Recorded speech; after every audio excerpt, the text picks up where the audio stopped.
together to anywhere. Maybe we make a deal. Maybe together we can get somewhere. Any place is better. Starting from zero, got nothing to lose. Maybe we'll make something. Me, myself, I got nothing to prove.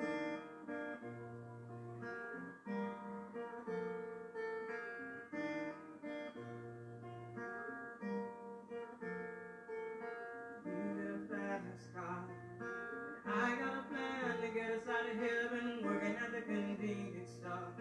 Managed to save just a little bit of money, we won't have to drive too far. Let's cross the border and into the city. You and I can book a job and finally see what it means to be living.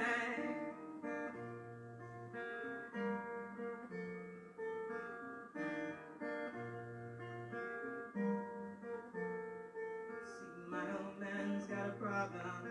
He lives with the bottle, that's the way it is. He says his body's too old for working. His body's too young to look like his. My mama went off and left him. She wanted more from life than he could give. I say somebody's got to take care of him. So I quit school, that's what I did.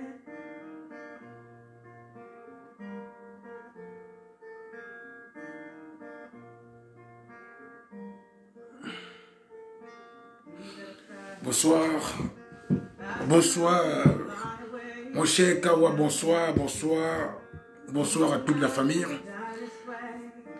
Bonsoir, on fait un petit tour de partage. Bonsoir, monsieur Marcel Stuttgart. Merci Michel Guetti, merci pour le partage. Merci, bonsoir à tous. Bonsoir, merci, merci. Bon, voilà, vous savez, ici, lorsqu'on entre, on va tout droit au but. Nous savons que selon une prophétie ancestrale, et une prophétie qui est déjà reconnue même par les Occidentaux, d'ici 2050, l'Afrique sera à la tête, ou bien au summum de toutes les discussions, ou bien de toutes les ouvertures. L'Afrique sera...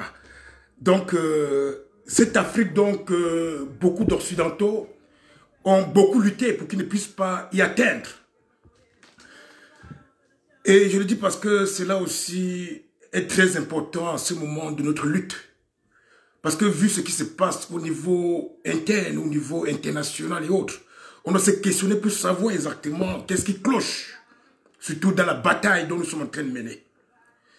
Bon, nous savons déjà quelque part que ils avaient prophétisé cela il y a très longtemps. Vous vous souvenez de Vorster. Vorster, c'est un occidental qui a été Premier ministre en Afrique du Sud dans les années 66 à 78. Vorster disait quoi à son époque? Je vais reprendre la situation pour bien les lire, afin que nous soyons tous d'accord la situation. Vorster, vous m'excusez un instant. Vorster, Premier ministre sud-africain, dit à l'époque que notre objectif principal, c'est d'avoir une Afrique sans les Africains.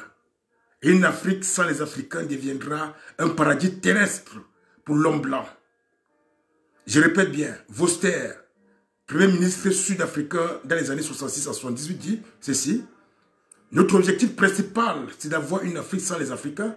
Et une Afrique sans les Africains deviendra un paradis terrestre pour l'homme blanc. Bonsoir, Jules Tangana.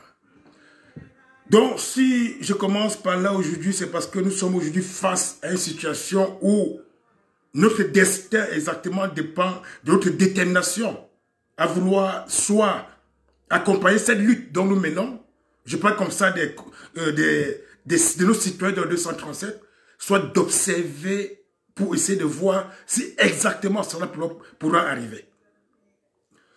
Dire qu'on a besoin d'une Afrique sans les Africains et dire aussi que l'objectif de l'homme blanc, c'est de pouvoir faire de l'Afrique un paradis terrestre sans les Africains.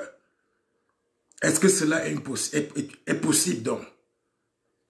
Si nous rétrogradons, si nous allons encore un peu plus loin dans l'histoire, nous allons constater qu'il y a des nations qui ont été convoités par ces mêmes Occidentaux. Et ils ont pu, bien sûr, on va juste se poser les questions aujourd'hui, comme l'a fait le maître Kofi Gomez. Bonsoir Chantal Biana. Est-ce que les Occidentaux ont pu organiser une Amérique sans les Américains autochtones? À chacun de répondre. Est-ce que les Occidentaux ont pu organiser une Australie sans les Australiens? Chacun peut répondre à cette question car c'est une évidence. Est-ce que les Occidentaux ont pu organiser une Nouvelle-Zélande sans les Néo-Zélandais autochtones? Autant de questions. Donc ça veut dire, les rêves pour une Afrique sans les Africains n'est pas quelque chose utopique, selon eux. Car ils ont pu, oui, ils ont pu. Ils ont pu le faire par le passé. Ne croyons pas que le peuple amérindien des Amériques est un peuple impuissant. Vous savez, à l'époque, lorsque Christophe Colomb y est arrivé avec sa délégation, ceux qui prenaient les notes de bord ont tout simplement dit, comme le gouverneur de la France l'a dit dernièrement en ce qui concerne les Camerounais, que lorsqu'ils sont arrivés au niveau des Amériques, ils ont trouvé un peuple très hospitalier et très gentil. Si je ne me trompe pas, je crois que le gouverneur qui est l'ambassadeur de France aujourd'hui au Cameroun l'a répété dernièrement lors de son discours sur une des chaînes au Cameroun. Il a reconnu que le peuple camerounais est un peuple très généreux et très hospitalier. Ils ont dit aussi des Australiens autochtones et des Néo-Zélandais autochtones. Bon, pourquoi je commence par là?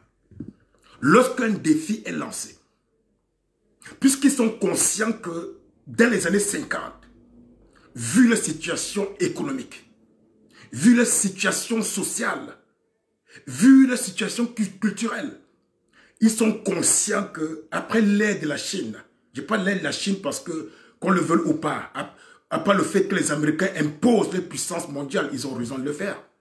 Nous savons que nous vivons l'ère de la Chine. Et aujourd'hui, ils sont conscients qu'après cette ère de la Chine, reviendra l'âge d'or africain. C'est-à-dire, selon ce qu'on appelle la cosmogonie, puisque tout ça est important. On va revenir tout de suite dessus. En ce qui concerne la cosmogonie, ils sont conscients que selon les signes, il faudra que les choses reviennent au point de départ.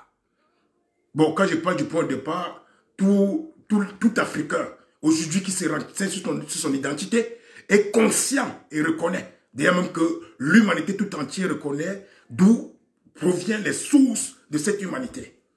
Donc puisque dans ces années 50, il faudrait que les choses retournent à la source, à la base où tout a commencé, il est évident que aujourd'hui l'Occident a mis tout en œuvre pour pouvoir contrer cette situation. Ils ont créé des organisations. Non seulement les organisations internes, je peux les appeler internes, telles que les francs-maçonneries, telles que l'Opus B, oui. Nous avons connu à l'époque, lorsqu'on parlait des guerres de croisade, nous nous souvenons de, comment on les appelait encore. Bon, ils ont créé toute une structure pour pouvoir déjouer la prophétie. C'est une prophétie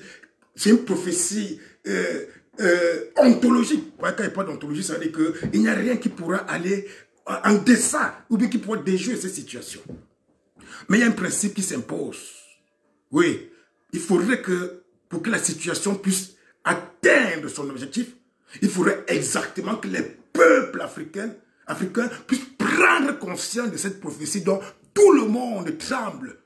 Tout le monde est au courant, sauf eux. C'est de ça qu'il s'agit. Et bien, tout le monde est au courant que dans les années 50, l'ordre mondial va changer. On va vivre l'âge d'or africain. Et c'est pourquoi aujourd'hui ils sont en train de s'évertuer. Quand je parle d'île, je parle au pluriel parce que non seulement l'Occident s'évertue pour que la prophétie de Vorster, il y a la prophétie de Vorster qui souhaitait une Afrique sans les Africains puisse être accomplie. Mais aujourd'hui, ils sont associés aux Chinois pour que la prophétie ontologique qui va faire en sorte que l'Afrique puisse être à la tête de toutes les puissances dans les années 50 puisse être accompli. Donc cela veut dire, si le peuple africain ignore, je reviens sur ça pour entrer dans la révolution camerounaise. Si nous ignorons déjà qui nous sommes, problème d'identité, un problème tellement crucial que Paul Biya s'est approprié de cette situation dont lui est conscient que nous ne savons pas qui nous sommes, pour pouvoir détruire l'esprit de la nation. Je reviens à Paul Biya, pourquoi? Parce que en 2018, vous vous souvenez que Biya Paul n'a présenté aucun projet de société au peuple camerounais. Parce qu'il savait déjà, qu'il va se baser sur ce problème identitaire. Le fait que le peuple camerounais ne connaît pas son origine profonde va lui permettre de pouvoir créer des instruments, ce qu'il a instrumentalisé, pour venir jouer sur la psychose, je dis bien la psychose du peuple camerounais, afin que son programme puisse être basé sur le tribalisme. Parce que si Paul Biya était conscient que nous sommes un pays uni, comme il a toujours parlé d'unité, il devait faire un projet de société qui devait mettre toutes les régions du Cameroun d'accord. Mais puisque Biya Paul est dans cet ordre franc-maçonnique, cet ordre franc-maçonnique qui a pour seule ambition de pouvoir détruire nos cultures ancestrales, cet ordre maçonnique qui a pour but de venir dans nos continents, choisir les meilleurs, c'est-à-dire quand il est meilleur, les êtres raisonnables pour les coopter afin qu'ils jouent à leur faveur contre les peuples de l'Afrique noire. Puisque Biya connaît ce jeu, Biya n'a plus le temps de pouvoir élaborer un programme politique pour sa campagne de 2018 qui est la plus récente.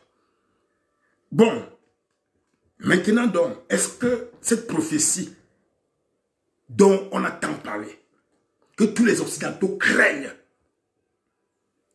peut alors se mettre en application? Nous constatons que nous sommes en 2020 aujourd'hui, et qu'en 2019, il y a un désastre qui est causé par rapport à un soi-disant coro chinois, dont l'OMS, qui est l'ennemi numéro 1 de l'Afrique noire. Parce que l'OMS a été créé, je ne sais pas pourquoi, est-ce que nous avons des représentants dans ces entités-là. L'OMS est une entité qui considère l'Afrique comme un laboratoire d'expérimentation des poisons. Je dis que hormis de la franc-maçonnerie, hormis de la Rose-Croix et autres, qui sont en train de lutter pour mettre en application leur plan de pouvoir éradiquer tout simplement la race noire, de pouvoir conquérir, comme ils ont conquéri, j'ai bien dit, l'Amérique, l'Australie, la Nouvelle-Zélande, en faveur des Occidentaux. Nous avons ces institutions comme l'OMS, qui travaillent ardemment.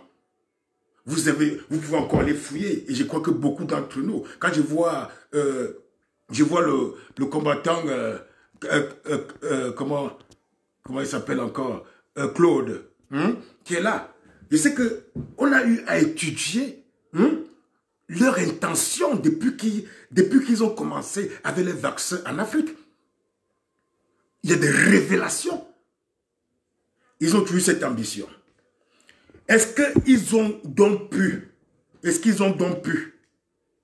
désorienter cette prophétie jusqu'à présent? Je dis bien jusqu'à présent, non.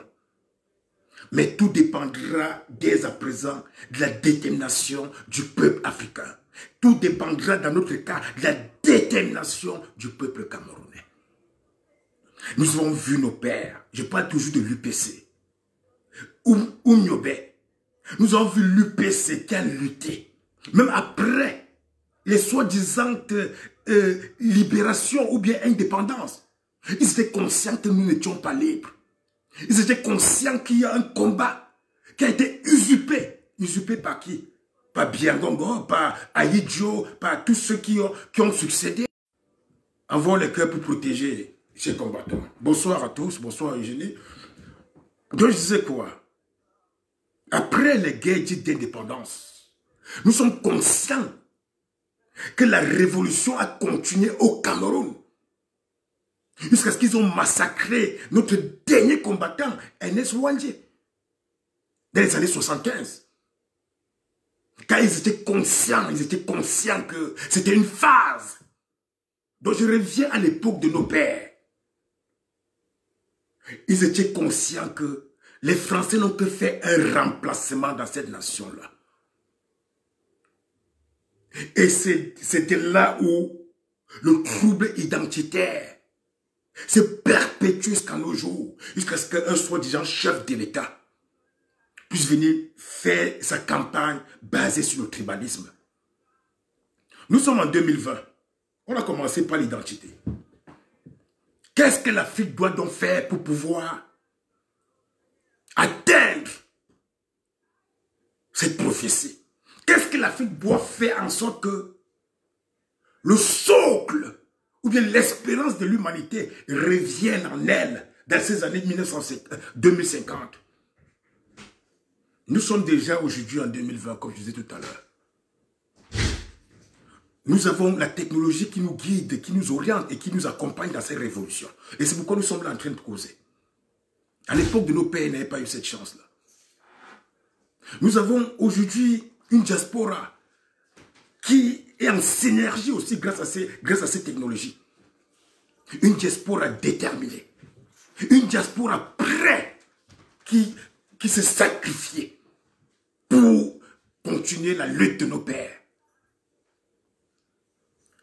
Depuis quelques jours, nous étions encore sur le cas de ces combattants ou bien des citoyens camerounais qui tâtonnaient encore parce qu'ils croyaient que Biya est vivant.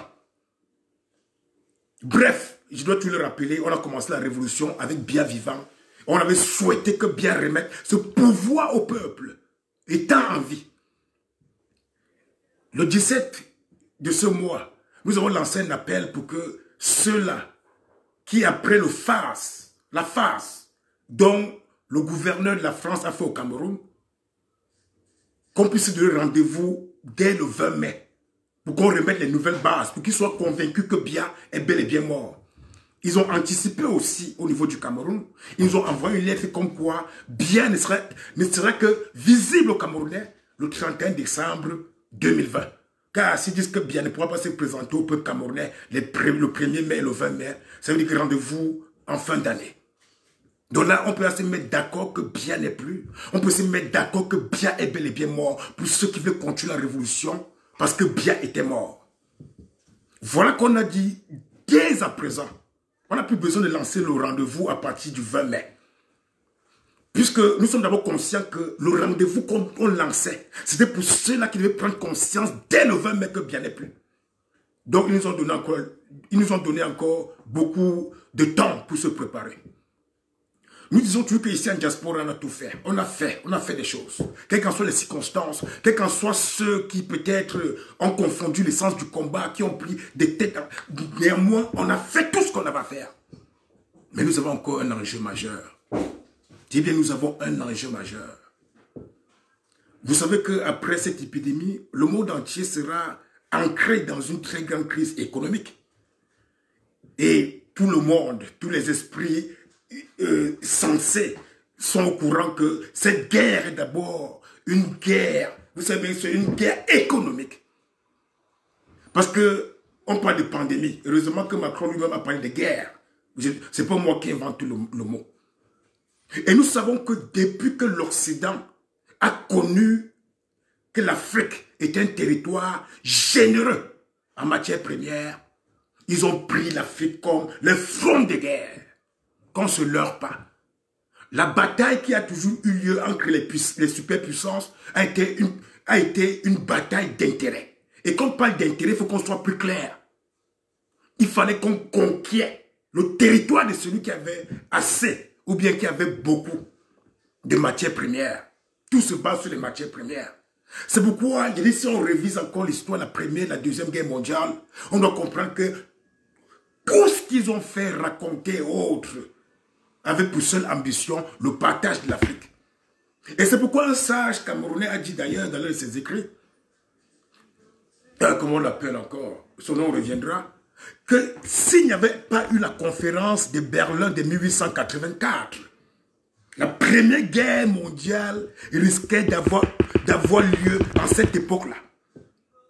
Et c'est grâce, il dit bien c'est grâce, c'est grâce, oui, oui, c'est grâce, excusez-moi, c'est grâce à cette conférence que les différents partenaires se sont assis et ont décidé de faire un partage.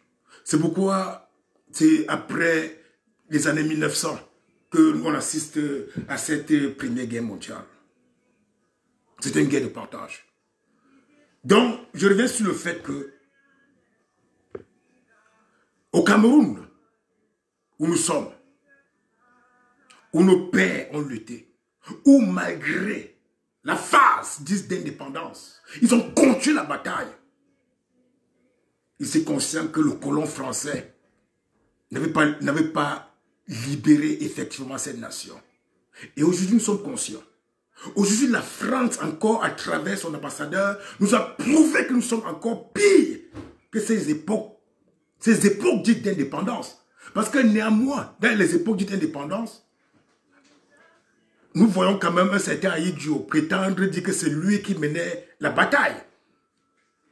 Nous voyons encore certains, M. Ahidjo dit que c'est lui qui était au front, malgré que nous sommes tous au courant que c'était qu'un figurant. Puisque dans les rapports secrets, j'ai dit dans les rapports secrets, dans les conventions secrètes, après les guerres d'indépendance, après les années dites d'indépendance, il a été signé en noir et blanc que dans la mesure où, au Cameroun, Ahidjo se sentait en danger, ou bien le gouvernement se sentait en danger. Dans la mesure où Ahidjo n'est pas capable d'envoyer un fax à la France, ou bien passer un coup de fil à la France, l'ambassadeur français avait l'autorisation d'agir. D'agir, ça veut dire, depuis que nous sommes là, dite année d'indépendance, celui qui gouverne le Cameroun, c'est bel et bien l'ambassadeur de France au Cameroun. C'est-à-dire que nos pères ont vu juste. C'est-à-dire que les Wantiers ont vu juste. Ça veut dire qu'il y a un combat qui a été inachevé. Et quand il n'y a pas de combat inachevé, je me rappelle de la conférence du président élu d'ailleurs au Canada, pour ceux qui sont du Canada, où il a parlé d'indépendance inachevée. C'est dans le même principe. C'est dans les mêmes objectifs qu'il a voulu nous réveiller pour que, en combattant, on sache ce que nous sommes en train de combattre. La bataille est identitaire. Bien a profité du fait qu'on ne se connaît plus et qu'il a pris l'initiative de ne mettre aucun instrument pédagogique qui peut faire en sorte qu'on puisse s'identifier à nous-mêmes, qu'on puisse se reconnaître. Il a profité de cela pour mettre sur place une milice et pour pouvoir instrumentaliser une partie du peuple, le peuple naïf. Parce que, en bref, le peuple naïf, ce sont ceux qui suivent Biya sans savoir exactement quel est le programme de Biya. Le programme de Biya se retrouve entre les mains des francs-maçons. Et les francs-maçons sont ces occidentaux qui ont besoin de l'Afrique sans les Africains. Je répète bien. Ceux qui suivent Biya au niveau du Cameroun et qui croient qu'ils suivent Biya parce que Biya fait partie peut-être soit de leur région ou bien parce que Biya a mis à la tête de l'État certaines personnes qui représentent leur région. Parce qu'on doit parler comme ça des QAT, on va parler comme ça des Coutès, ceux qui font en sorte qu'il y a souvent des amalgames dans la révolution, on dit qu'il y a les Bamileke, ceci, cela. Il dit que cela suit un programme établi par la franc-maçonnerie. Donc Biya seul est au courant. Puisque Biya est le serviteur. Et on doit encore rappeler que les maîtres dans ces sectes, ce sont que des blancs purs. Ce sont ceux qui ont pris la volonté de Vorster et qui ont décidé de mettre ça en application, quelles qu'en soient les circonstances. C'est pourquoi ils sont dans une bataille rudimentaire. C'est pourquoi, malgré le fait que nous sommes sortis des soi-disant indépendances, ils continuent à exercer leur pouvoir politique, économique, social, psychologique et autres au niveau du 237. Et ils ont les armes là-bas. Ils ont les armes pour les accompagner, comme actuellement pour le cas coronavirus. Leur arme fatale, ce n'est pas seulement l'ambassadeur de France. Il y a l'Institut Pasteur qui est là, qui va les servir dont le gouvernement camerounais jure au nom de cette institution. Une institution criminelle. Pour ne prendre que l'exemple de celui-là. Donc, nous allons encore dire au peuple du 237 aujourd'hui que pour que ce programme, et au peuple africain, pour que ce programme d'épanouissement total du 237 puisse s'accomplir, il faudrait que les peuples prennent conscience de leur identité. Et à partir de là, ils vont comprendre que le combat qu'ils mènent n'est pas un combat personnel.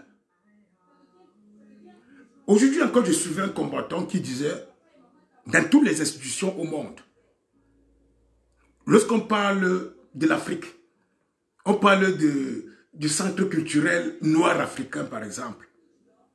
Mais on ne distingue jamais les Occidentaux. Mais lorsqu'on veut introduire les Noirs, on doit toujours rappeler qu'ils sont noirs. Pour les Chinois, on les appelle Chinois. On parle des Asiatiques. Mais pour les Noirs, on ne dit pas Africains.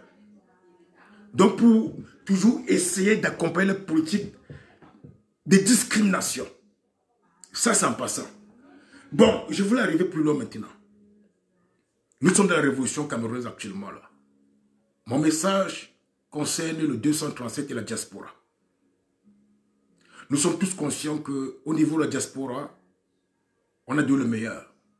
Dans le 237, il n'y a pas encore au niveau de la nation camerounaise un socle de penseurs, un socle de personnes. Parce que ce n'est plus la détermination au niveau du 237. Il faut une organisation, il faut une structure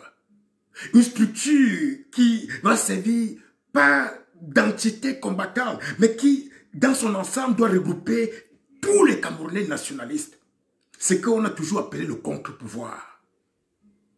Il faut que ces structures puissent être mises en place dans tous les territoires, comme j'ai toujours suggéré. Dans tous les territoires du 237. Parce que nous ne sommes plus aujourd'hui, bonsoir Tracy Royal, nous ne sommes plus aujourd'hui dans une mouvance. Nous sommes dans une lutte où la raison doit prédominer sur l'émotion. Parce que lorsqu'on voit certains combattants dire souvent quand le président élu est arrivé à Douala, on a vu la mouvance. Oui, ils sont venus parce qu'ils ont vu le travail merveilleux que la diaspora a fait pour pouvoir accueillir le président élu. Est-ce que donc, au niveau de structure de combat, quand dit combat, notre combat, ce n'est pas un combat de boxe. Mais une détermination à pouvoir libérer les peuples du 237. Est-ce qu'à ce niveau, ils ont fait un travail profond? Bon, bien est mort. Pour ceux qui en doutaient maintenant.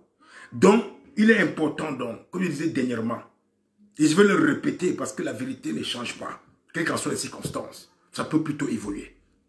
Que nous devons appeler encore nos familles pour les faire comprendre que le temps est arrivé qu'ils prennent les responsabilités. On les dit en tant que frères de la diaspora. Ils sont conscients comme nous qu'il est impossible, même si les voies étaient ouvertes, de prendre un vol et descendre directement sur Yaoundé. Parce que ce serait une opportunité pour eux, pour qu'ils nous captent et qu'ils en finissent avec la révolution. Et la preuve en est qu'ils ont envoyé les émissaires depuis le 237 venir ici infiltrer la diaspora pour en finir le combat. Donc, à ce niveau que le peuple du 237 sache que nous combattons avec la raison et non avec l'émotion. Donc, en appelant, comme on a dit, je répète encore aujourd'hui, tous nos frères et sœurs, famille nucléaire, il est pas la situation. Dans la mesure que dès le 21, jusqu'au 30 mai, ils n'ont pas agi. D'ailleurs, le 21, oui, ça arrive, pardon. Dès le 21 jusqu'au 30 mai, s'ils n'ont pas agi, la diaspora a encore une carte en main. Il dit bien la diaspora a encore une carte en main. Je parlais de l'économie tout à l'heure. Cette crise va affaiblir les économies du monde entier. On dit qu'en Afrique, ils sont habitués à vivre dans la galère, tant mieux. Mais pour qu'on puisse donner un dernier souffle à cette révolution, tout ce qu'on aura à faire, s'ils n'ont pas pris les responsabilités entre les mains d'ici la fin du mois de mai, On doit tout simplement couper les vivres au 237. Je dis ça c'est un acte, ça c'est un acte personnel pour chaque combattant. Chaque combattant conscient de sa bataille. Chaque combattant conscient du sacrifice que lui-même il est en train de mettre dans ce combat. Ouais, Oui, j'épingle là pour la tontine. Opération 500 € pour chaque combattant. J'ai épinglé là. Oh, attends. J'ai épinglé autre chose. Merci. Donc voilà le lien qui est là. Merci Bolongo Kambi. Donc comme j'étais en train de dire, puisque ici, il y a certains qui vont suggérer qu'on va aller reprendre les ambassades. On va les faire, mais ils sont déjà habitués à cela. C'est du déjà vu. Mais pour celui qui ne connaît pas ce système, il va tout simplement dire que on va les prendre. Nous avons pris les ambassades combien de fois seulement ici à Paris. On ira faire pour le faire. Il faudrait qu'il y ait un impact direct maintenant avec la société. Direct avec les citoyens du 237. C'est que si chacun, dans son individualité, prend conscience que à partir du moment où, et nous sommes dans un grand moment d'ailleurs, parce qu'il y aura une crise, pas possible, c'est une crise économique mondiale. Les aéroports sont fermés. C'est-à-dire que les pays touristiques comme la France, qui font semblant de vivre du tourisme, ils font semblant bien sûr, pour que l'humanité ou bien les autres pays du monde disent qu'ils vivent grâce à leur tourisme. Et nous savons tous que c'est le mensonge. Donc on aura un impact direct. Si d'ici le 25 mai, le peuple du 237 ne sait pas bouger. Ne sait pas bouger pour prendre les initiatives pour dire que bon, diaspora, on vous a compris. On a compris une partie de nous qui jusqu'à aujourd'hui se donne à fond pour ce combat et qu'il est temps qu'on réagisse. Il est temps qu'on accompagne le rêve de nos pères comme eux ont fait en diaspora. Il est temps que nous prenions les initiatives. Est-ce que ce que je parle là, j'ai besoin d'attendre que le président élu va venir me parler pour que je parle? Et nous, on se met dans le travail. C'est-à-dire, il vient, il nous accompagne, il nous éclaire, il nous guide, et il nous oriente. Et puis nous, on se met aussi dans le travail de la réflexion pour savoir comment avoir un impact. Si on prend les ambassades, ça va passer à la télévision, ils vont faire ceci. Je n'interdis pas pour ceux qui vont les prendre, qui partent les prendre. Mais je dis bien qu'ils se sont accostumés à ce genre de situation. La première frappe, ça les a fait mal, parce que ça a été historique. Deuxième frappe, ça les a touchés plus ou moins, mais ils ont commencé à se conformer à la situation. Donc si c'est que on va passer le temps à prendre les ambassades tous les jours, je dis bien qu'ils savent qu'après les ambassades, la police française va venir nous enlever, et puis ils vont continuer ainsi. Le plus important pour eux, c'est que les jours passent, qu'ils font leurs réformes, qu'ils solidifient le système, et qu'ils essayent de nous casser, nous fatiguer. Comme on a vu un certain Maboul sur la toile il y a 2 jours, hier et avant-hier, qui vient dire qu'il fait le live pour vouloir détruire un autre combattant. Non, je pose la question pour savoir les combattants. Est-ce que, puisque le moment est favorable, puisque, je dis bien, il y a une crise économique mondiale qui va s'abattre, qui est déjà évident. Et pour rappel, ne soyez pas surpris que, puisque nous avons la monnaie de la colonie française africaine, eh bien la monnaie, le CFA, même s'ils ont changé les noms pour vouloir jouer avec les esprits maniaques. Nous avons ce CFA-là que la France risque de dévaluer après cette pandémie. Attention. C'est une évidence. Puisque si dans les années 90, 92 ou 94, ils ont pu faire une dévaluation et pourtant il n'y a pas une crise mondiale. Et ils sont en train de mettre en parallèle la situation économique de 2020 qu'ils sont en train de subir à ce qu'ils ont subi dans les années 1945, la Deuxième Guerre mondiale. Donc c'est évident qu'ils vont faire quelque chose de très mauvais. Donc le peuple camerounais prenne ses responsabilités dans le 237. Nous ne voulons pas faire une révolution de chantage. Ça ne colle pas avec nous. Mais à un moment donné, il faut que les citoyens conscients agissent. et fassent ce qu'il faut faire pour les faire bouger. Et je dis bien que si chacun des combattants, conscient de la situation, de la bataille, se décide à faire cela après le mois de mai, oui, ils auront choisi le sort de 237. Et comme on le dit toujours dans notre sainte tradition, lorsque quelqu'un choisit sa foi, on respecte. S'il pas se heurter, il revient, on reparle. Et puis on voit comment. Et il essaie de prendre les conseils pour pouvoir avancer. Pendant que nous sommes là, il y a Kambi Bolongo qui a envoyé le lien là, dont on remercie encore, dont les combattants concernent la situation du coronavirus. Ça, c'est la suivi nationale. Bonsoir Aristide. Comme que ce soit 1 euro, 2 euros, 16 euros, 10 euros, 20 euros, 1000 euros.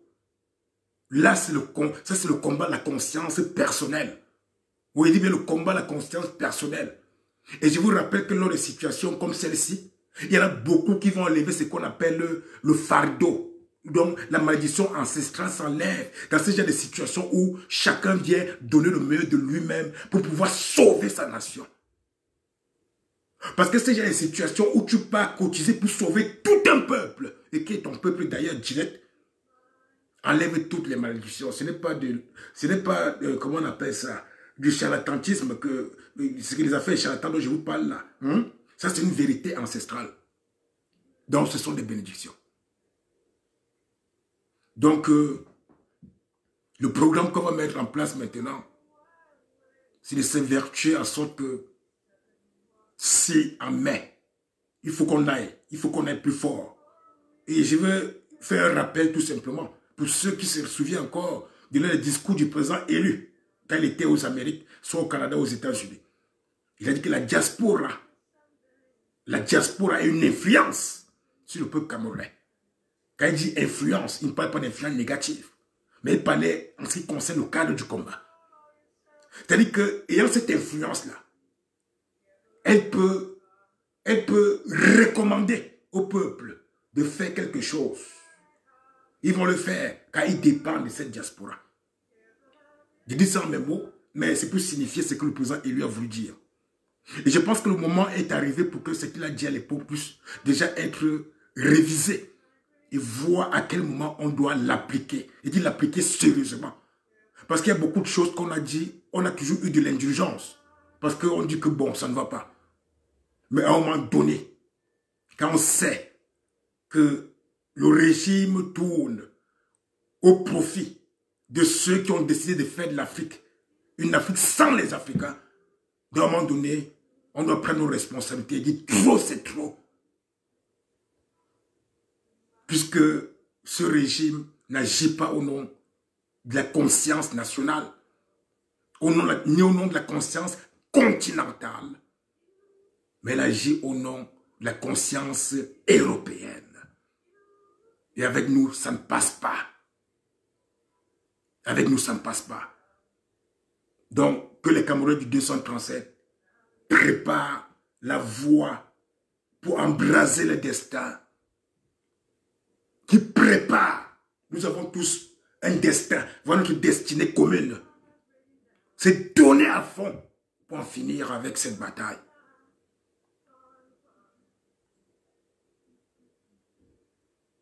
Donc, mes chers compatriotes, à chacun de se mettre en méditation. J'ai fait 2 jours de réflexion dessus. Et je pense que pour contrer l'influence de l'ordre mondial, à vouloir faire de nous des esclaves perpétuels, à un moment donné, chacun doit toquer le tribunal de sa conscience et se demander qui il est réellement. Enfin, je crois que en se posant cette question, qui est la base de la question identitaire, où certains peuples se sont reconnus, en se posant ces questions, il est temps que nous-mêmes, pour notre survie, je ne vais pas dire la survie, on puisse se poser cette question au moins 3 à 7 fois par jour. Rien que pour poser. Et je suis sûr et certain que les réponses jailliront de nulle part. Mais chacun va commencer à comprendre vraiment qui il est. Il a dit pourquoi? Parce que tant que nous n'allons pas savoir qui nous sommes réellement, nous ne pourrons jamais savoir où on va. Et par conséquent, cette bataille, on ne pourra pas la mener avec toute la détermination possible. Mais dès lors qu'on va voir une idée même intuitive, là même, je peux recommander l'intuition. L'intuition peut nous amener à percevoir certains rayons de soleil qui nous permettront de pouvoir ancrer dans le sens analytique et de pouvoir raisonner pour pouvoir répondre à nos questions. Donc il est essentiel et important qu'on s'interroge encore pour ne plus jamais laisser, non seulement au Cameroun, mais dans toute l'Afrique. Quand il parle de l'Afrique, puisque ce qui s'est passé en Côte d'Ivoire pendant les élections, ça a été pareil. C'est une affaire du nord, entre le nord et le sud, ou bien le nord et le reste du pays. Rien n'était basé sur un programme, le programme uni. Je prends les exemples les plus courants dont nous sommes tous, dont nous percevions tous. Tout était basé sur la question identitaire entre Gbagbo et Alassane. Alassane était tout simplement soutenu par ceux qui viennent de sa région. Comme aujourd'hui, ils veulent le faire au Cameroun. C'est pourquoi j'ai bien fait comprendre tout à l'heure que Biya n'a pas voulu faire de programme parce qu'il voulait justement instrumentaliser le peuple ou bien ceux qui le suivent naïvement à pouvoir ancrer dans ce programme de tribalisme. Mais nous avons vu que son adversaire, le président élu, a bien élaboré un programme d'où tous ceux qui essaient de l'étudier, essaient de revoir, comprennent que ça c'est pour l'unité nationale. Déjà pour le cas du Cameroun, il y a le président élu qui avait son programme et Biya Paul, dont son programme était basé sur la question identitaire, dont il devait instrumentaliser. Et en Côte d'Ivoire où ça a été pareil. Donc, nos ancêtres nous écoutent. Nous savons qu'ils ont commencé une bataille il y a très longtemps, même si nous n'avons pas encore les données historiques. Mais quelque part, on les écoute. On écoute leur voix. On sait qu'on a du travail à faire. Et c'est la seule chose qui nous donne la volonté, la détermination, la force de pouvoir continuer. Donc, méditons bien sur cette situation. Est-ce que, après cette pandémie, ou avant même cette pandémie, si le peuple décentralisé ne se lève pas, est-ce que c'est encore important qu'on puisse les nourrir? Est-ce que ce serait une bonne action si on leur demande de se lever et qu'ils ne le font pas? Et qu'en même temps, on les nourrisse pour qu'ils dorment? C'est ça, c'est à ce niveau de radicalité qu'on peut arriver. La solution n'est pas toujours de pouvoir dire que ici et maintenant, on porte les armes. On peut être radical jusqu'à ce niveau. Qu'ils sachent que la faim, voilà ce que ce pouvoir et ce régime veulent imposer, la famine. Et qu'ils sentent un peu ce que c'est que la famine. Je crois qu'à partir de ce moment-là, ils comprendront qu'ils ne peuvent pas vivre tant qu'ils ne peuvent pas nourrir ni la chair ni le corps. Et en même temps, ils pourront comprendre plus tard que même l'esprit se nourrit. Donc, merci pour votre assistance. Merci pour votre participation. Merci pour le partage. Je vous prie encore de partager dans les groupes du 237 pour qu'ils sachent qu'actuellement ici, nous ne sommes plus au temps de la mouvance, au temps des pulsions, mais qu'actuellement, on réfléchit pour voir comment en finir avec... oui, on dit, la diaspora va mettre le pied sur la fourmière.